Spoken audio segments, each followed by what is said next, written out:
Hyderabad నార్సింగిలో drugs కలకలం. లావణ్య వెనక బడా హీరో. ఇంతకీ ఎవరా హీరో?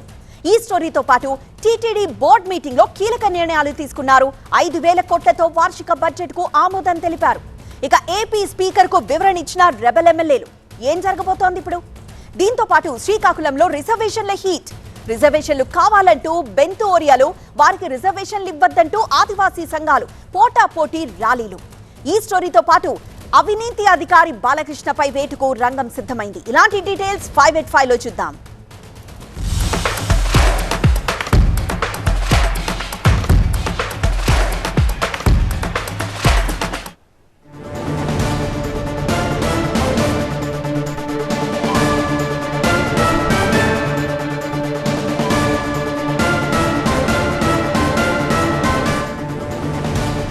హైదరాబాద్ లోని నార్సింగ్ లో డ్రగ్స్ కలకలం రేపాయి. లావణ్య అనే యువతి నుంచి 4 గ్రాముల MDMAను స్వాధీనం చేసుకున్నారు. లావణ్య టాలీవుడ్ హీరో ప్రియురాలిగా గుర్తించారు. లావణ్యకు సినీ ఇండస్ట్రీలో పలువురితో పరిచయాలున్నాయి. అదుపులోకి తీసుకుని రిమాండ్కు తరలించారు పోలీసులు. గోవా నుంచి డ్రగ్స్ తీసుకొచ్చినట్లు సమాచారం అందుతోంది. NDPS యాక్ట్ కింద లావణ్యపై కేసు నమోదు చేశారు. గతంలో మోకిలా డ్రగ్స్ కేసులో నిందితురాలుగా ఉన్నారు లావణ్య.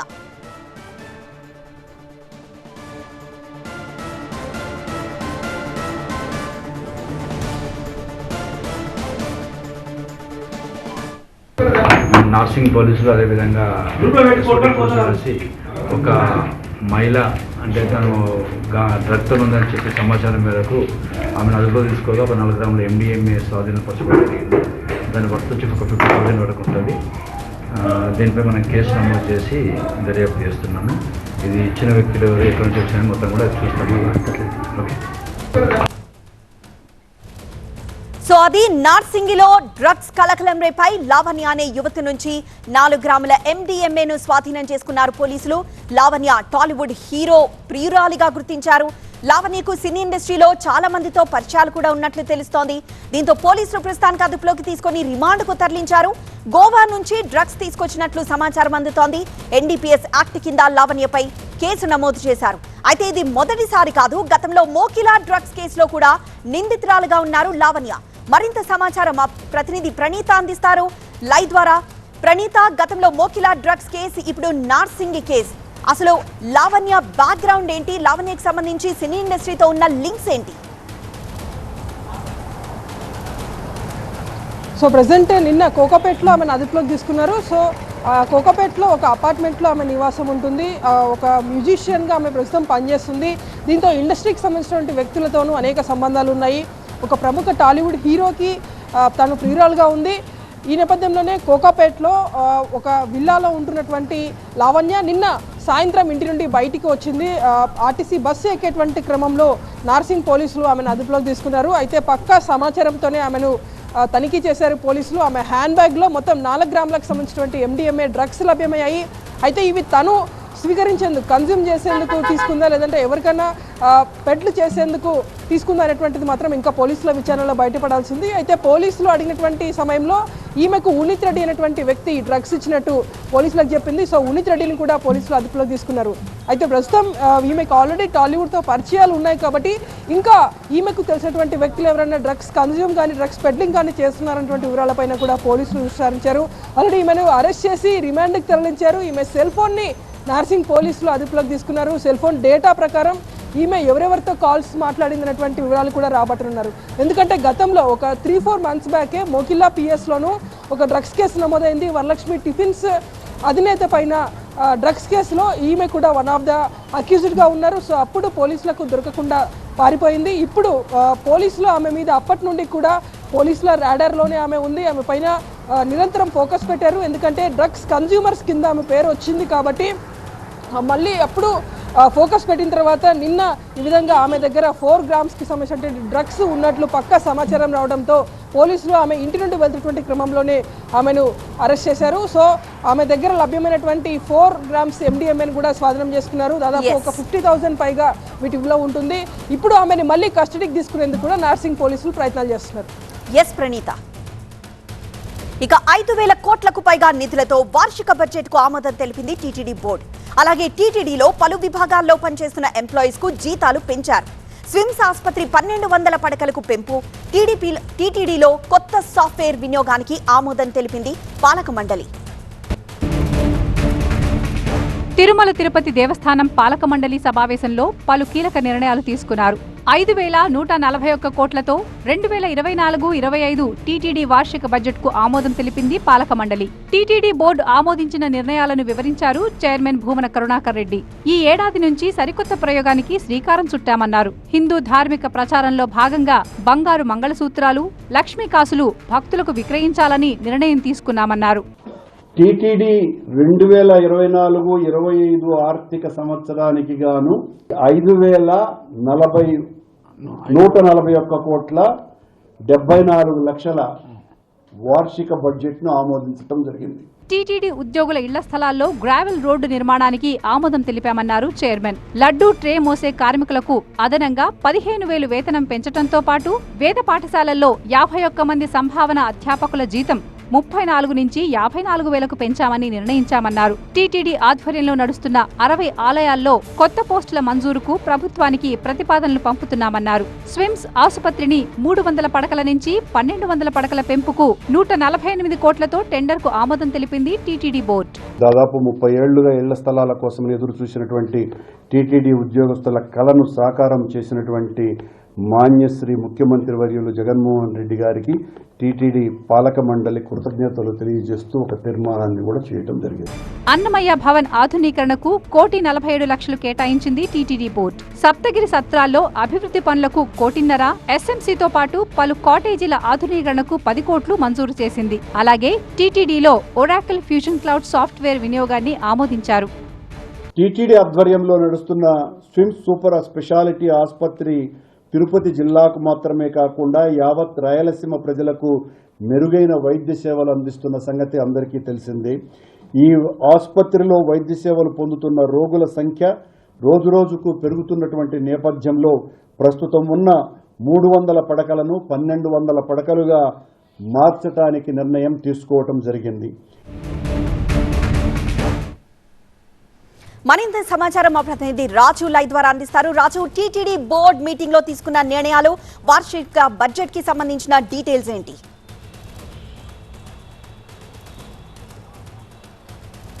టీటీడీ పాలక మండలి చాలా కీలకమైన నిర్ణయాలు తీసుకుంది. దాదాపుగా 24-25 సంవత్సరానికి సంబంధించి 5,140 కోట్ల రూపాయల వార్షిక బడ్జెట్కు ఆమోదం తెలుపుతో పాటు అవుట్సోర్సింగ్ కాంట్రాక్ట్ ఉద్యోగులకు వేతనాలు పెంచడము, మరోవైపు 30 ఏళ్లుగా ఉన్నటువంటి కళను సాకారం చేస్తున్న నేపథ్యంలోనే ముఖ్యమంత్రికి టీటీడీ తరఫున ఒక కృతజ్ఞతలు తెలుపు తీర్మానం చేయడము. ఇవే కాకుండా ప్రత్యేకించి సనాతన హిందూ ధర్మ ప్రచారంలో భాగంగా మహిళలకు మంగళసూత్రాలు అంటే శ్రీవారి ఆశీస్సులతో మంగళసూత్రాలు అందజేయాలన్న ఒక కీలకమైన నిర్ణయము.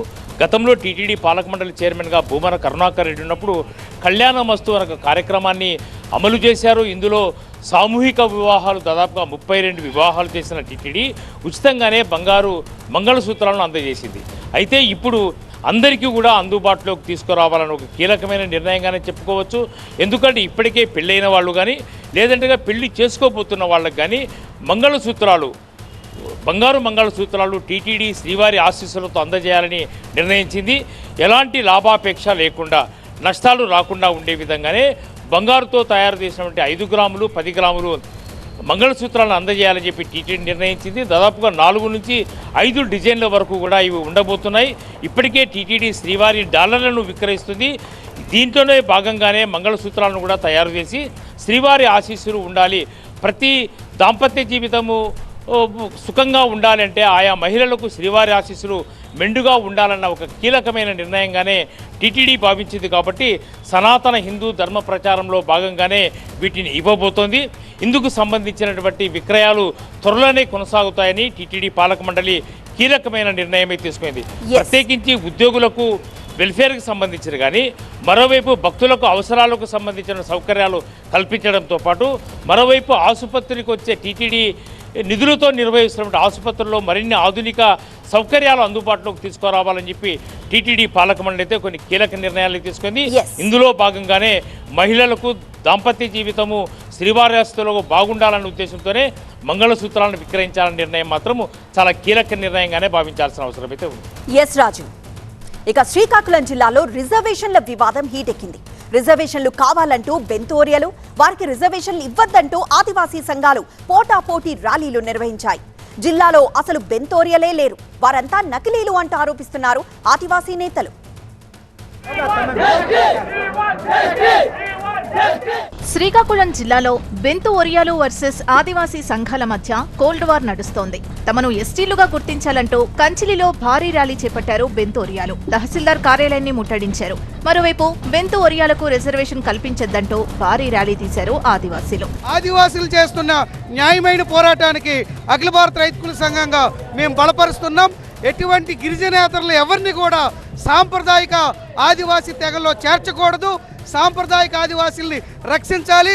ఓట్ల కోసం రాజకీయ పార్టీలు గిరిజనులకు అన్యాయం చేస్తే గిరిజనులతో కలిసి గొంతు కలిపి పోరాడతామని తెలియజేస్తున్నాం. బెంతు ఒరియాల డిమాండ్ ని తీవ్రంగా వ్యతిరేకిస్తున్నాయి ఆదివాసీ సంఘాలు. చెలో టెక్కలి అంటూ ఆదివాసీలు సైతం భారీ ర్యాలీ జరిపాయి. బెంతు ఒరియాలను ఎస్టీలో చేర్చొద్దని సబ్ కలెక్టరేట్ ముందు నిరసన తెలిపారు ఆదివాసీ నేతలు. అసలు జిల్లాలో బెంతు ఒరియాలే లేరు, వారంతా నకిలీలని చెబుతున్నారు. శ్రీకాకుళం జిల్లాలో బెంతు ఒరియాలు లేరని దశాబ్దాల కాలం నుండి ఉద్యమాలు ఆదివాసీ సంఘాలు చేస్తూ ఉన్నాయి. వారైతే నకిలీ సర్టిఫికేట్లతో దొంగ ముద్రలు చేసి వడ్డీ కులస్తులు, నకిలీ బెంతు ఒరియాలు వీళ్ళంతా కూడా బెంతు ఒరియా సర్టిఫికేట్లు సంపాదించి ఉద్యోగాల్లోకి వెళ్ళారు. బెంతు ఒరియాలుగా చెప్పుకుంటున్న వారంతా కూడా వడ్డీ కులస్తులు. మేము చెప్పడం కాదు, డెత్ అండ్ బర్త్ సర్టిఫికేట్లు కూడా మా దగ్గర ఆధారాలతో అప్పుడు ఆర్డీఓ కార్యాలయం దగ్గర ఇన్ఫర్మేషన్ యాక్ట్ పెట్టి మరి తీసుకున్న ఆ డెత్ అండ్ బర్త్ సర్టిఫికేట్లు కూడా వాళ్ళందరూ కూడా బీసీఏ కులాలుగా నమోదై ఉన్నారు. దశాబ్దాలుగా బెంతు ఒరియాలు ఆదివాసీల మధ్య రిజర్వేషన్ల వార్ నడుస్తోంది. ఎన్నికల ముందు ఈ వివాదం శ్రీకాకుళంలో హీటెక్కిస్తోంది.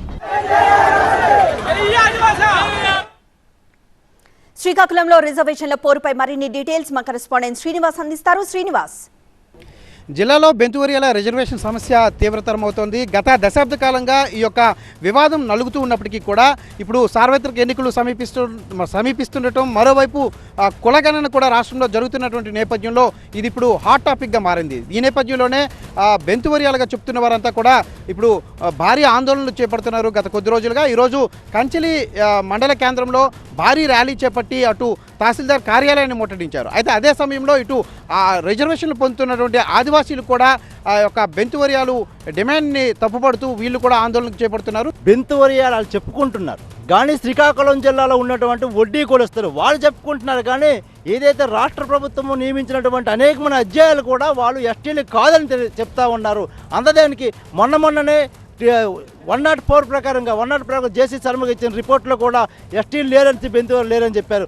మొన్న ఈ రీసెంట్గా కోర్టుకు కౌంటర్ దాఖలు చేసినటువంటి ప్రిన్సిపల్ సెక్రటరీ కూడా ఈ శ్రీకాకుళంలో జిల్లాలో బెంతు ఒరియాలు లేరు, వాళ్ళు కూడా అంతా కూడా నకిలీ బెంతు ఒరియాలు, వడ్డీ కులస్తులు వాళ్ళని తెలియజేస్తా ఉన్నారు. వాళ్ళ భాష యొక్క సంస్కృతి సాంప్రదాయాలు కానీ వాళ్ళు కూడా కట్టుబాట్లు కూడా వీళ్ళకి పత్తనం లేదని చెప్పి వీళ్ళంతా ఏదైతే వడ్డీ కులస్తులు ఉన్నారో వీళ్ళంతా కాయగూరలు పండించుకోవడం లేదా నుయ్యలు తవ్వుకోవడం ఈ విధమైన సంస్కృతి వాళ్ళ దగ్గర ఉంది. వాళ్ళంతా కూడా జంజాలు ధరించి ఏదైతే దేవుణ్ణి ప్రార్థిస్తూ ఉంటారో అందుచేతనే కమిటీ చెప్తా ఉంది. లేదని చెప్పి మేము చెప్పడం కాదు, కమిటీ చెప్తా ఉంది. మొన్న కూడా కోర్టులో కేసేశారు.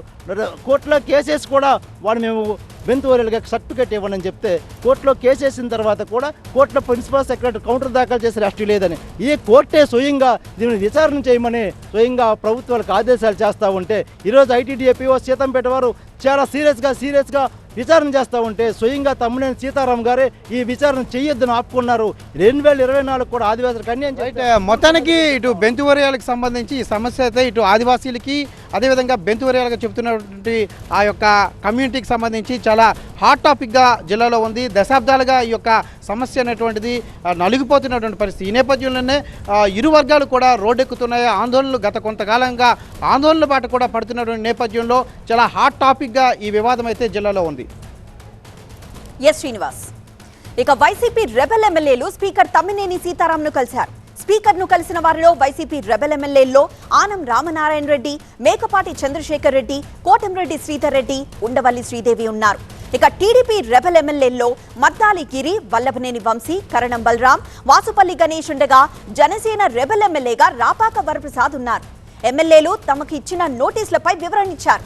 ఇక స్పీకర్ ఎదుట హాజరై వివరణ ఇచ్చిన వైసీపీ రెబెల్ ఎమ్మెల్యేలు పార్టీ ఫిరాయింపుపై ఆధారాలు చూపాలని కోరారు.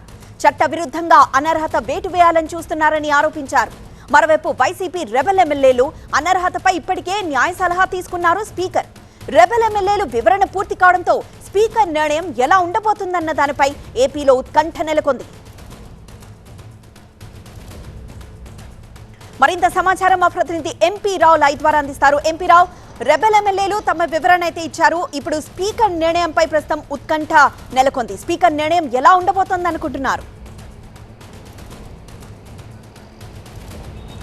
ఇక అయితే ఫైనల్గా స్పీకర్ ఏ నిర్ణయం తీసుకుంటారనేది ఉత్కంఠగా మారింది. అయితే ఇప్పటికే స్పీకర్ న్యాయపరమైనటువంటి సలహాలు కూడా తీసుకున్నారు. ఒకవేళ హాజరవుతే ఎలాంటి చర్యలు తీసుకోవాలి, వారు వివరణ తీసుకున్న తర్వాత వారు ఇచ్చేటటువంటి వివరణ మీద ఏ రకంగా ముందుకు వెళ్ళాలి, ఒకవేళ హాజరు కానిటువంటి ఎమ్మెల్యేల విషయంలో ఎలాగ ముందుకు వెళ్తే బాగుంటుంది, దీని మీద ఎలాంటి లీగల్ ఇష్యూస్ రాకుండా ఎలా ముందుకు వెళ్ళాలనే దానికి సంబంధించి స్పీకర్ అన్ని రకాల లీగల్ ఒపీనియన్స్ తీసుకున్న తర్వాత ఈరోజు వ్యక్తిగతంగా హాజరు కావాలని చెప్పేసి కూడా కోరారు. మొత్తం 8 మంది ఎమ్మెల్యేలకు నోటీసులు ఇస్తే ఈరోజు 5 వచ్చారు. మద్దాల గిరిధర్ అంటే టీడీపీలో గెలిచి వైసీపీలోకి వెళ్ళినటువంటి మద్దాల గిరిధర్ విదేశీ పర్యటనలో ఉండడంతో ఫిబ్రవరి 2వ తేదీన హాజరవుతారని చెప్పుకోరారు. అలాగే వైసీపీ రెబెల్ ఎమ్మెల్యేలు 4 కూడా హాజరయ్యి వ్యక్తిగతంగా వివరణ ఇచ్చారు. మాకు మరికొంత సమయం కావాలి, మరొక 4 వారాలు గడువు కోరాం కాబట్టి మేము అడిగిన విధంగా కూడా గడువు కావాలని చెప్పేసి సేమ్ గతంలో ఏదైతే కోరారో అదేవిధంగా ఈరోజు స్పీకర్ ముందు కోరినటువంటి పరిస్థితి. అయితే వైసీపీ రెబెల్ ఎమ్మెల్యేలు ఇచ్చినటువంటి వివరణ తీసుకున్నారు. అలాగే టీడీపీ నుంచి కేవలం టీడీపీ రెబెల్ ఎమ్మెల్యేగా ఉన్నటువంటి వాసుపల్లి గణేష్ ఒక్కరు మాత్రమే స్పీకర్ ఎదుట హాజరై వివరణ ఇచ్చారు. సో ఈ 5 ఎమ్మెల్యేలతో పాటుగా మరొక 3 ఎమ్మెల్యేలు ఉన్నారు. వీరి విషయంలో ఇంకా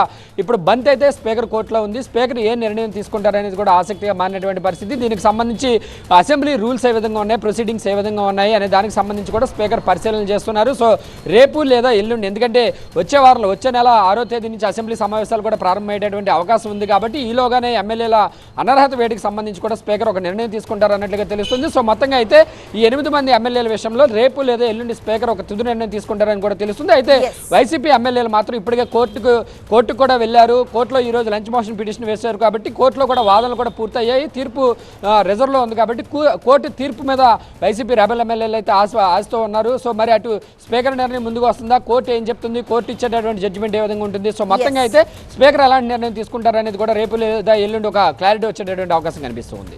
ఎంపీ రావు, ఇక ఏసీబీ ముందుకు హెచ్ఎండిఏ మాజీ డైరెక్టర్ బాలకృష్ణ బాధితులు క్యూ కట్టారు.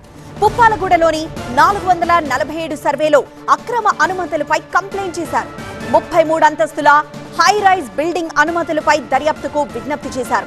400 కోట్ల విలువైన ప్రాపర్టీని అక్రమంగా పర్మిషన్ ఇచ్చారని ఆరోపించారు. హైకోర్టు నుంచి బాలకృష్ణ తప్పుదారి పట్టించినట్లు ఆధారాలు ఇచ్చారు బాధితులు.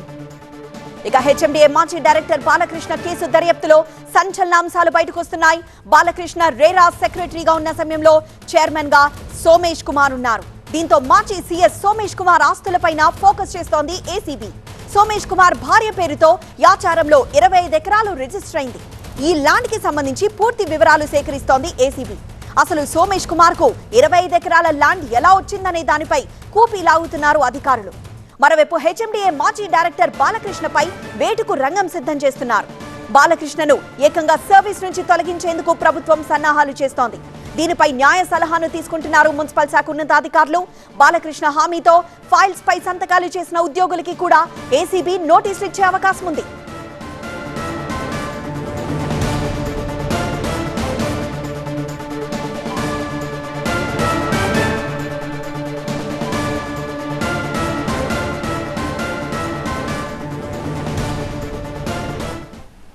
మరింత సమాచారం మా బ్యూరో చీఫ్ విజయ్ లైవ్ ద్వారా అందించడానికి సిద్ధంగా ఉన్నారు. విజయ్, ఒకవైపు బాలకృష్ణ, మరోవైపు సోమేష్ కుమార్, ఇద్దరిపై విచారణ ఎలా సాగుతోంది? ఇప్పటివరకు సోమేష్ కుమార్ పైన ఎలాంటి విచారణ అయితే ఇంకా ప్రారంభం కాలేదు. కానీ శివబాలకృష్ణని విచారణ చేస్తున్న సమయంలో వస్తున్నటువంటి అనేకమైనటువంటి ఏవైతే విషయాలు దాంట్లో సోమేష్ కుమార్ సంబంధించినటువంటి పాత్ర కొంత ఎస్టాబ్లిష్ ఉంది. ఇప్పటివరకు ఆధారాలు ఇంకా పూర్తిగా బయటికి రాకపోయినప్పుడు కూడా కొంత సమాచారం అయితే ఈసీబీ రాపట్టగలిగింది. దాంతోపాటు యాచారంలో సోమేష్ కుమార్ భార్య పేరు మీద జ్ఞాన పేరు మీద ఏవైతే కొనుగోలు చేశారో 25 ఎకరాలకు సంబంధించి 249 సర్వే నెంబర్ కావచ్చు, 260 సర్వే నెంబర్కి సంబంధించినటువంటి వ్యవహారం పైన ఇంకా ఇన్వెస్టిగేషన్ ఇంకా ఇప్పటికైతే కొంత సమాచారం మాత్రమే రాగలదు. కానీ శివబాలకృష్ణకి సంబంధించినటువంటి అనేక అక్రమాలు బయటకు వస్తున్నాయి. ఆయన దాదాపు హైకోర్టును కూడా తప్పుదో పట్టించి హెచ్ఎండిఏ డైరెక్టర్గా ఉన్న సమయంలో ఆయన ఇచ్చినటువంటి అనుమతులు కావచ్చు, రెరా సెక్రటరీగా పనిచేసిన సమయంలో ఆయన తీసుకున్న నిర్ణయాలు కావచ్చు, చాలామంది హైకోర్టును కూడా కోర్టులను కూడా తప్పుదో పట్టించి చాలామంది డాక్యుమెంట్లను క్లియర్ చేశారు. చాలామంది 33 అంతస్తుల హైరేజ్ బిల్డింగ్కి సంబంధించిన వ్యవహారంలో కూడా ఆయన కొన్ని అవకతవకలకు పాల్పడ్డారన్నది ప్రస్తుతం ఏసీబీకి కూడా కలిసి కొంతమంది ప్రైవేట్ వ్యక్తులు ఫిర్యాదు చేస్తున్నారు కాబట్టి శివబాలకృష్ణని 10 రోజుల పాటు కస్టడీ కోరుతూ ఏసీబీ ఇప్పటికే కస్టడీ పిటిషన్ దాఖలు చేసింది. దీంతో తేలాల్సిన అంశాలంతా కూడా అన్ని వందల కోట్ల అక్రమాస్తులు సంపాదించినటువంటి ఆయన ఉద్యోగాన్ని కూడా సర్వీస్ నుంచి రిమూవ్ చేయాలని చెప్పి రాష్ట్ర ప్రభుత్వం భావిస్తుంది. దాంతో భాగంగానే ఆయనకు సంబంధించిన సర్వీస్ రిమూవల్ పైన ఇప్పటికే లీగల్ ఒపీనియన్కి వెళ్ళింది. ఇంకా శివబాలకృష్ణ ఒకవేళ కస్టడీకి వస్తే ఆయన రెరా సెక్రటరీగా పనిచేసిన సమయంలో రెరా చైర్మన్గా పనిచేసిన సోమేష్ కుమార్ తీసుకున్న డెసిషన్స్ కావచ్చు, సోమేష్ కుమార్ ఆస్తులకు సంబంధించి ఆయన భార్య ఆస్తులకు సంబంధించి ఏవైతే జాచారంలో కొనుగోలు చేసిన 25 ఎకరాలకు సంబంధించిన వ్యవహారం పైన కొంత ఇన్వెస్టిగేషన్ జరిగే అవకాశం ఉంది. ప్రస్తుతానికైతే శివబాలకృష్ణ పోలీస్ ఏసీబీ కస్టడీకి వచ్చిన తర్వాత అనేక కీలక అంశాలపైన దర్యాప్తు కొనసాగే అవకాశం కనిపిస్తుంది. ఏసీబీ కూడా ఈ కేసులో చాలా సీరియస్గా వెళ్తుంది కాబట్టి శివబాలకృష్ణకు సహకరించిన శివబాలకృష్ణ ఎవరి కోసమైతే పనిచేశాడో అది సోమేష్ కుమార్ కావచ్చు, ఇతర గత ప్రభుత్వంలో పనిచేసిన ముఖ్యులకు సంబంధించిన వాటిపైన కూడా ఏసీబీ దర్యాప్తు సీరియస్గా కొనసాగే అవకాశం అయితే కనిపిస్తుంది. విజయ్, ప్రస్తుతానికైతే సోమేష్ కుమార్ ఆస్తులపై కూడా ఏసీబీ కన్నేసినట్లు తెలుస్తోంది. ఆయనకి ఉన్న ఆ 25 ఎకరాలు ఎక్కడి నుండి వచ్చాయన్న దానిపైనే ఏసీబీ ఆరా తీస్తున్నట్లు తెలుస్తోంది.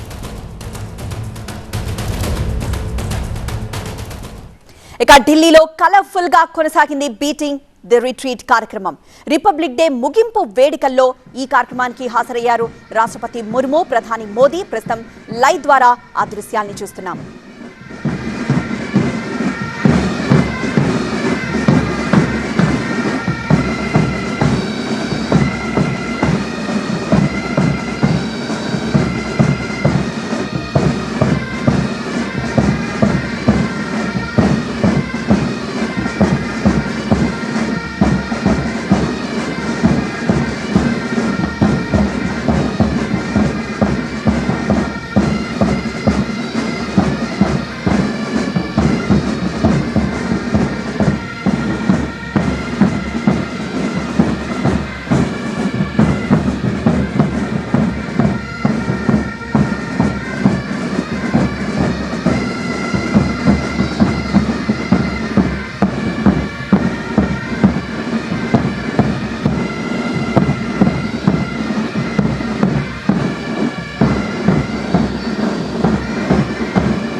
సో అది ఢిల్లీ నుండి మనం లైవ్ దృశ్యాలు చూస్తున్నాం. ఢిల్లీలో కలర్ఫుల్ గా బీటింగ్ ది రిట్రీట్ కార్యక్రమం జరుగుతోంది.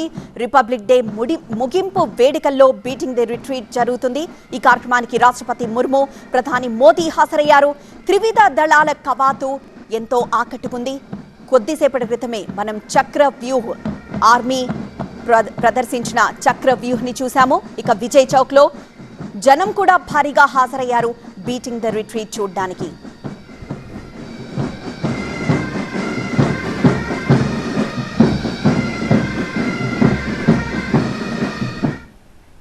బ్రేక్ తర్వాత పొలిటికల్ మిర్చి చూస్తూనే ఉండండి టీవీ9.